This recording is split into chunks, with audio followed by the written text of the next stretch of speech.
Hey gang, we're in Fort Lauderdale today, Fort Lauderdale, Florida. It is February 21st, a Tuesday. Got in here last night and it is going to be like almost 90 degrees today.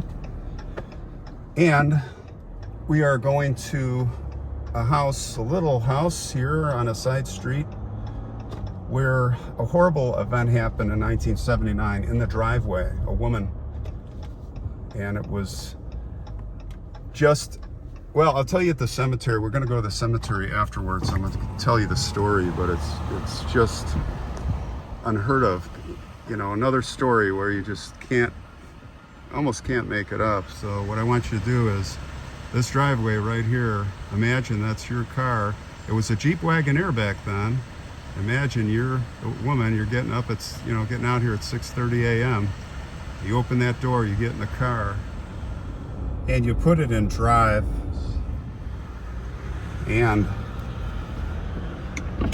I'll tell you what happened at the cemetery. Okay, we're at the cemetery. It's Lauderdale Memorial Park in Fort Lauderdale. And it was on March 19th when this happened, this horrific incident. The woman's name was Margaret Fell. She was married to a man named Robert Fell. They were high school sweethearts, and they were living in that little house that you saw.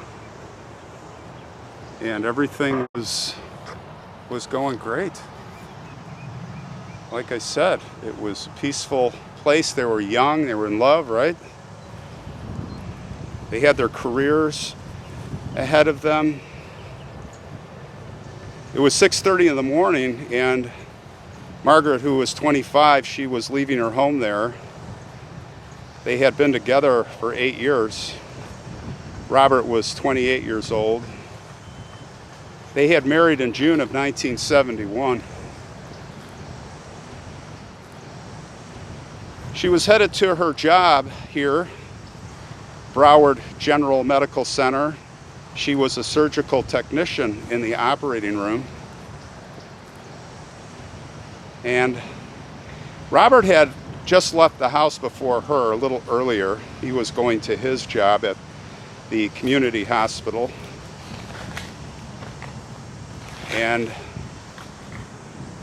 it was hours later when Margaret didn't show up to work. Everybody was wondering what was going on. And so they got a hold of her father. Her father goes to the house, and the first thing he sees is her car in the driveway, and the inside of the car doesn't look right. And he walks up to a horrific scene. Yes, as I was mentioning, beyond imagination, back of her head was blown off, sitting in the driver's seat. Someone had rigged the car with a short barrel sawed-off shotgun. It was wedged in the back between the wheel well and the tire, in the trunk, but sticking out through the hole between the seats, and there were umbrellas hiding it. And there was a string connected to the trigger that somehow went out to the back wheel, so that when the wheel turned, it would pull the trigger. That's what happened. Blew the back of her head off, killed instantly. Horrific. Just a horrific deal.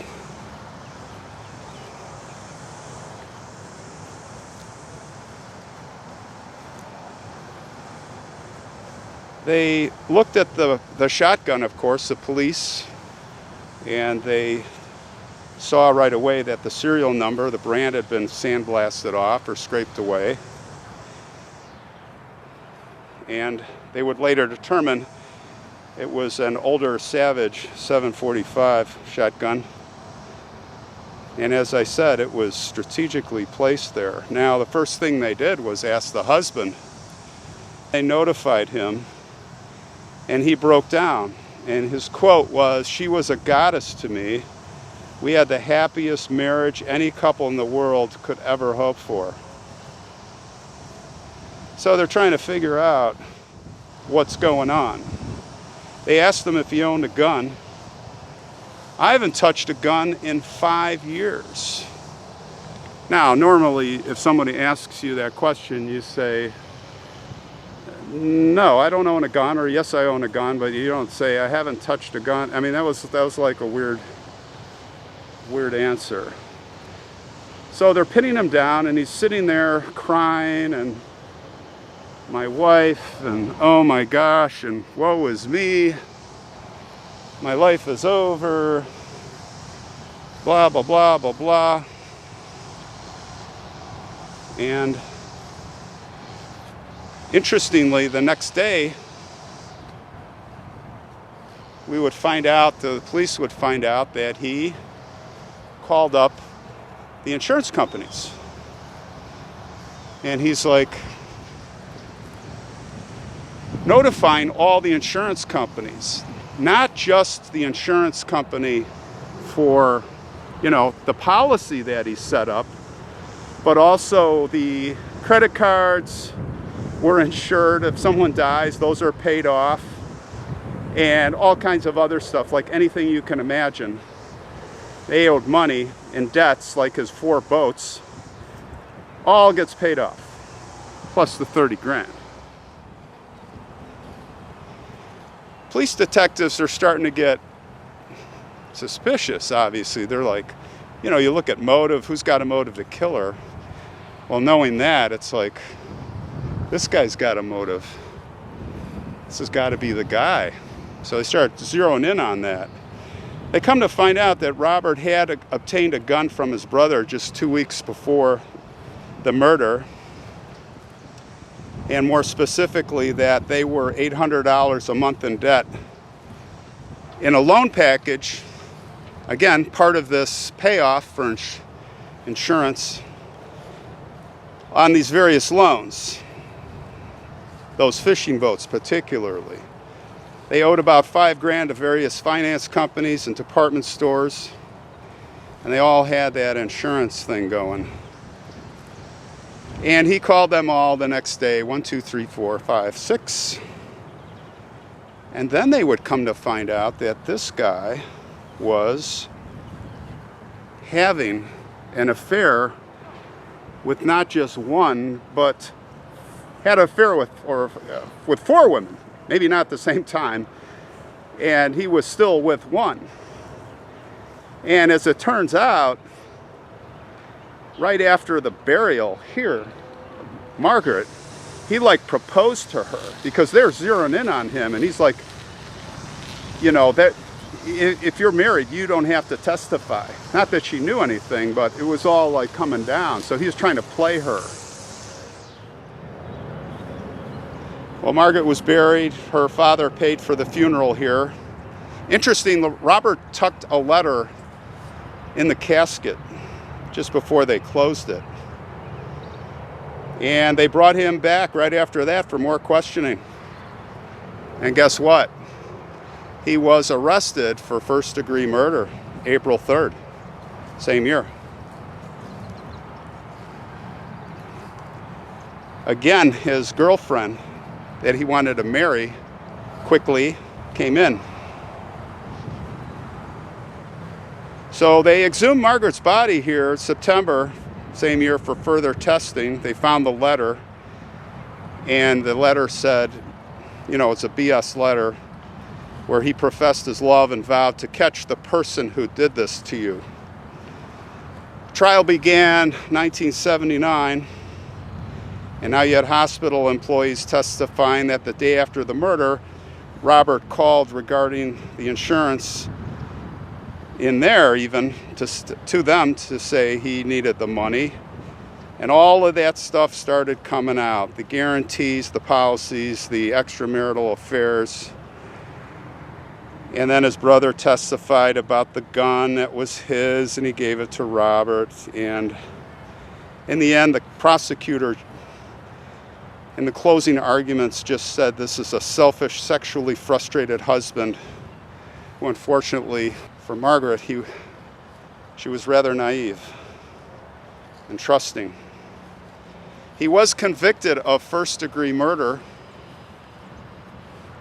And he was sentenced in 1980, February, to 25 years to life.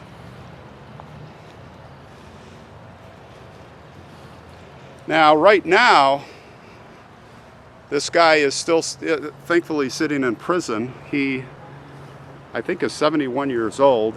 He's feeling really bad for himself. He wrote a pathetic rant last year. You know, I'm 71 years old and I've forgiven myself, so I should be forgiven. I should be let out. I've forgiven myself, so. You know, the guy made accusations in this rant, nothing about his extramarital affairs. It was all talking about Margaret's affairs. And that was Margaret's boyfriend's Jeep Wagoneer. So, I don't know, it doesn't sound like he's remorseful. I don't think he's going to get out. Do you think he should get out? I put it to you. So here's her grave right up here. Memorial Park's not much to look at. Everything's exactly the same. Bronze plaques. And here is Margaret's grave. Beloved daughter, Margaret E. Fell. Yeah, 1953 to 1979. Look at that. And you've seen these before, but I've never actually pulled one up. But they screw in. This one's popped up. But they are flower vases. And what you do is you turn that over and you pivot it, and it kind of locks into place. And when they take flowers and they want to mow the grass, then they'll take that away and turn that over and put that back.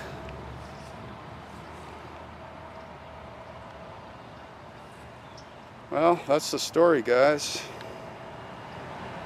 It's crazy. A booby trap, the booby trap husband. He's still alive. That's what's unbelievable. I looked around, I don't see the parents, the father. I was hoping to find his grave. But all I know is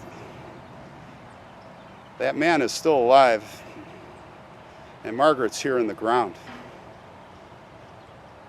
And she has been pretty much forgotten. You won't find this story on the internet. I want to thank Donald Netzel. He's one of our faithful viewers who's given me some great stories, for finding this story. An untold story, a forgotten woman who is now remembered. Rest in peace, Margaret Fell. Rest in peace.